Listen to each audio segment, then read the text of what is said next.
Gusto ko lang po sana ipaalala sa ating presiding officer, sa ating pong Senate President, at matanong, ano po ba ang ating ginagamit na rules ngayon?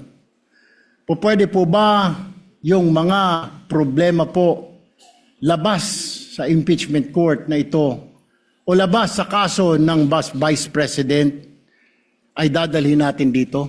Di po ba ang korte na ito na itatag para po sana kay Vice President at kay Vice President lamang? Mga ebidensya, mga testimonya, mga pahayag patungkol lamang po sana sa impeachment ng Vice President. Kasi dito pong mga nagdaang araw, Mr. Presiding Officer, Senate President, mga kasama, napansin ko po na nagagamit ang oras po ng impeachment court sa pagtatanggol po ng mga nakaraang araw ng sarili ng ilan sa mga kasamahan natin sa mga akusasyon. This is not the right forum and the right venue and not the right time to explain your situation. Kung gusto po ninyong mag-eksplika ng inyong mga saloobin, problema, maaari naman po ninyong gawin yan sa labas po ng oras ng impeachment court. Maaari pong sa press conference, nandyan naman po ang Senate media. Anytime po, nandoon sila sa Senate briefing room, press briefing room. Maaari din po sa Facebook o sa YouTube magpaliwanag. Huwag po nating gamitin ang oras ng impeachment court sa pagpapaliwanag o sa pagtatanggol ng ating mga sarili simula pa po noong nakaraang linggo. Because the time we waste here to defend ourselves, defend what we believe or what have you, is an injustice to the Vice President. Yung oras po na ito dapat ilaan natin sa pakikinig sa depensa ng Vice Presidente, sa mga akusasyon laban sa Vice Presidente, hindi po pagdidepensa sa mga sarili natin kung tayo inaakusahan ng kung anong mga ahensya, kung tayo po ay may mga kaso, may mga investigasyon.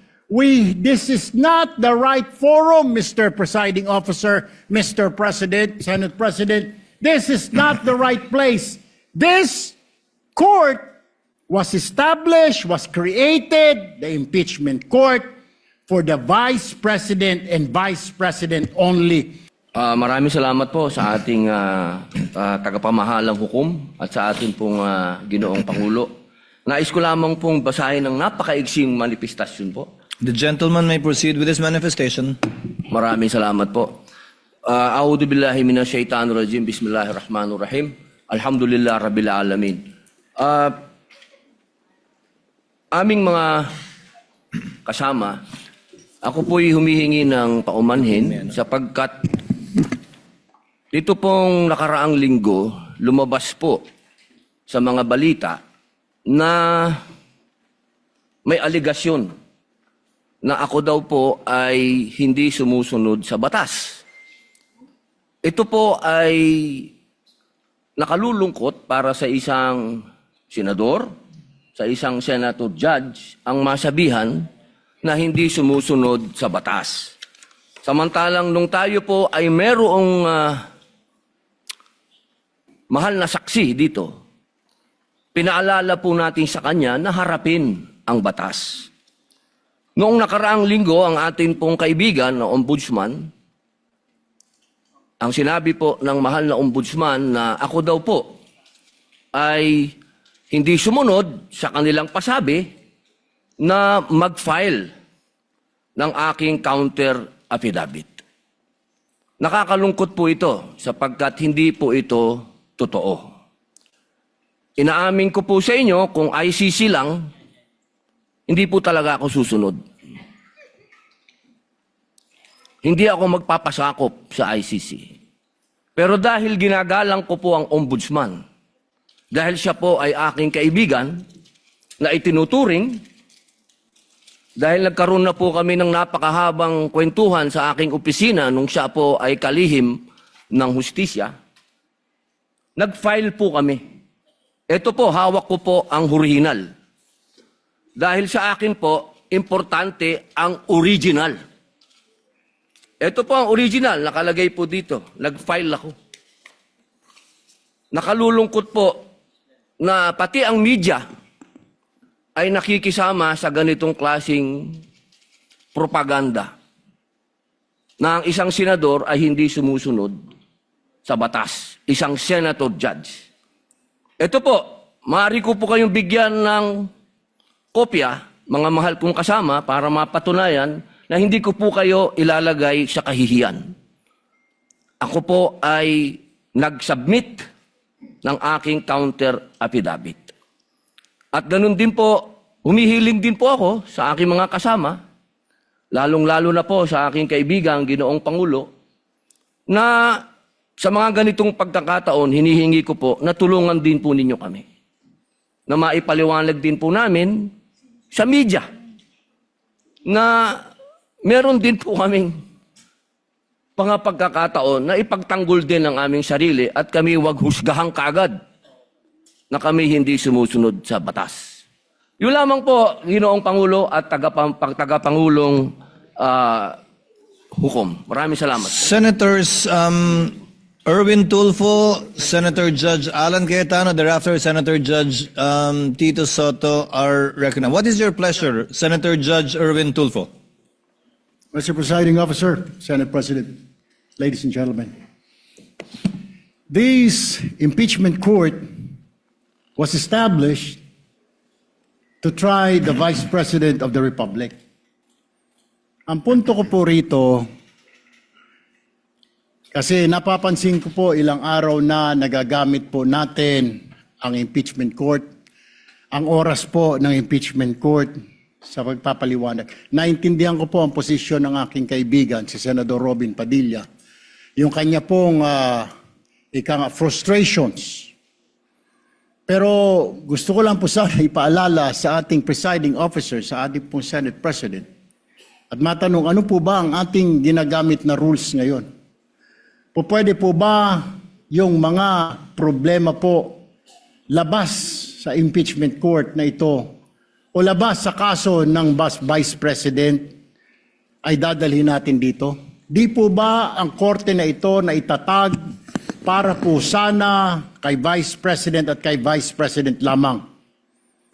Mga ebidensya, mga testimonya, mga pahayag patungkol lamang po sana sa impeachment ng Vice President.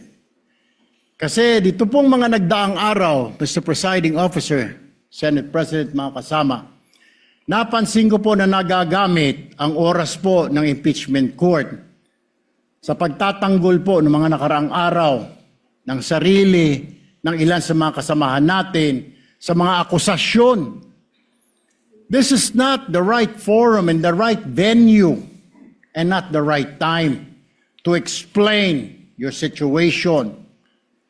Kung gusto po ninyong mag-eksplika ng inyong mga saloobin, problema, maaari naman po ninyong gawin yan sa labas po ng oras ng impeachment court. Maaari pong sa press conference, nandyan naman po ang Senate media. Anytime po, nandoon sila sa Senate briefing room, press briefing room. Maaari din po sa Facebook o sa YouTube magpaliwanag. Huwag po nating gamitin ang oras ng impeachment court sa pagpapaliwanag o sa pagtatanggol ng ating mga sarili simula pa po noong nakaraang linggo. Because the time we waste here to defend ourselves, defend what we believe or what have you, is an injustice to the Vice President. Yung oras po na ito dapat ilaan natin sa pakikinig sa depensa ng Vice Presidente, sa mga akusasyon laban sa Vice Presidente, hindi po pagdidepensa sa mga sarili natin kung tayo inaakusahan ng kung anong mga ahensya, kung tayo po ay may mga kaso, may mga investigasyon. This is not the right forum, Mr. Presiding Officer, Mr. President, Senate President. This is not the right place. This court was established, was created, the impeachment court, for the Vice President and Vice President only. This should be her time. This should be her forum. not our forum here na ilabas natin ang saloobin natin, mga sagot natin sa mga akusasyon, mga kaso laban sa atin. And this is not also the time, Mr. President, Mr. Presiding Officer, na hanapin yung mga kasama nating nawawala, nakakulong, dapat po doon sa Senado natin, sa sesyon natin, and not here in this court, Mr. Presiding Officer, Mr. Senate President. Kaya pakiusap ko lamang po sana sa ating mahal na Presiding Officer and Senate President, let us follow the rules. May rules ho tayo. Kung hindi naman ho patungkol sa Vice President na sasabihin natin, hindi naman po patungkol sa depensa o prosekusyon ng Vice Presidente natin, then wag na ho natin payagan na magsalita pa po dito because nasasayang.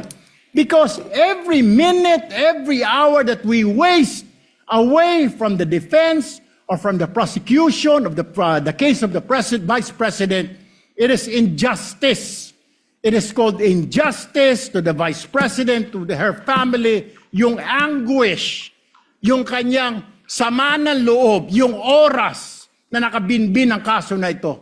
Let us do this impeachment trial as quickly as possible. If we have to clear the Vice President, then let's clear her. If we have to prosecute, then prosecute her with the evidence kung meron. Not waste our time kung ano-ano sinasabi natin dito to protect ourselves, to defend ourselves. This is not the right forum, Mr. Presiding Officer. Kindly wind up, Mr. Senate Senator Judge President. Erwin Tulfo. This is not the right forum for us to defend ourselves